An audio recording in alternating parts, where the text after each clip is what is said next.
Imamat pasal 24 ayat 1 sampai 23. Minyak untuk lampu. Tuhan berfirman kepada Musa, "Perintahkanlah kepada orang Israel supaya mereka membawa kepadamu minyak zaitun tumbuk yang tulen untuk lampu, supaya lampu dapat dipasang dan tetap menyala. Harun harus tetap mengatur lampu-lampu itu di depan tabir yang menutupi tabut hukum di dalam kemah pertemuan, dari petang sampai pagi di hadapan Tuhan. Itulah suatu ketetapan untuk selama-lamanya bagimu turun-temurun. Di atas kandil dari emas murni haruslah tetap diaturnya lampu-lampu itu di hadapan Tuhan." Roti sajian. Engkau harus mengambil tepung yang terbaik dan membakar 12 roti bundar daripadanya. Setiap roti bundar harus dibuat dari 2/10 eva. Engkau harus mengaturnya menjadi 2 susun, 6 buah sesusun, di atas meja dari emas murni itu di hadapan Tuhan. Engkau harus membubuh kemenyan tulen di atas tiap-tiap susun. Kemenyan itulah yang harus menjadi bagian ingat-ingatan roti itu, yakni suatu korban api-apian bagi Tuhan. Setiap hari Sabat, ia harus tetap mengaturnya di hadapan Tuhan. Itulah dari pihak orang Israel suatu kewajiban perjanjian untuk selama-lamanya.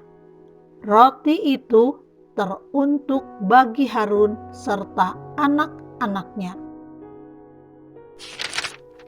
dan mereka harus memakannya di suatu tempat yang kudus. Itulah bagian maha kudus baginya dari segala korban api-apian Tuhan.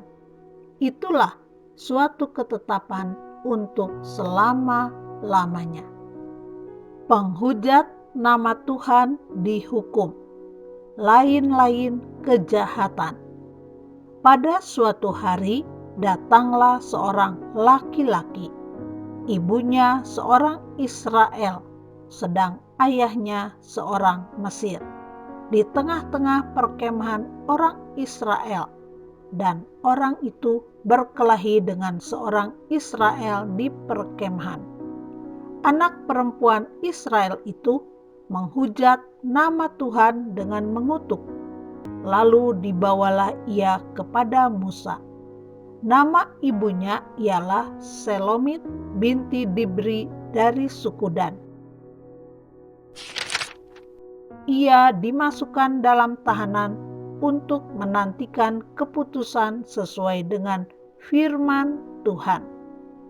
Lalu berfirmanlah Tuhan kepada Musa, "Bawalah orang yang mengutuk itu keluar perkemahan, dan semua orang yang mendengar haruslah meletakkan tangannya ke atas kepala orang itu.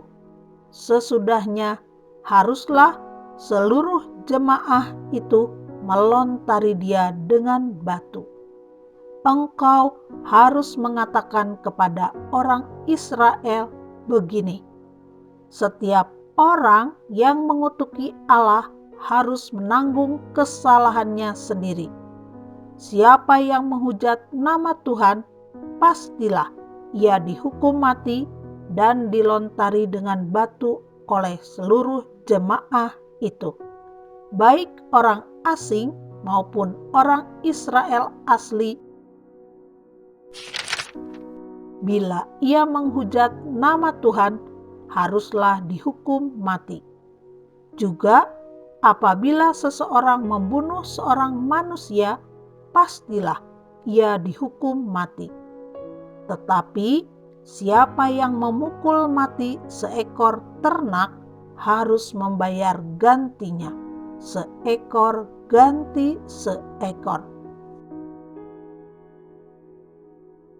Apabila seseorang membuat orang sesamanya bercacat, maka seperti yang telah dilakukannya, begitulah harus dilakukan kepadanya.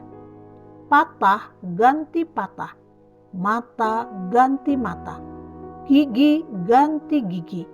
Seperti dibuatnya orang lain bercacat, begitulah harus dibuat kepadanya. Siapa yang memukul mati seekor ternak, ia harus membayar gantinya. Tetapi siapa yang membunuh seorang manusia, ia harus dihukum mati. Satu hukum berlaku bagi kamu, baik bagi orang asing maupun bagi orang Israel asli. Sebab akulah Tuhan Allahmu. Demikianlah Musa menyampaikan firman itu kepada orang Israel. Lalu dibawalah orang yang mengutuk itu keluar perkemahan, dan dilontarilah dia dengan batu.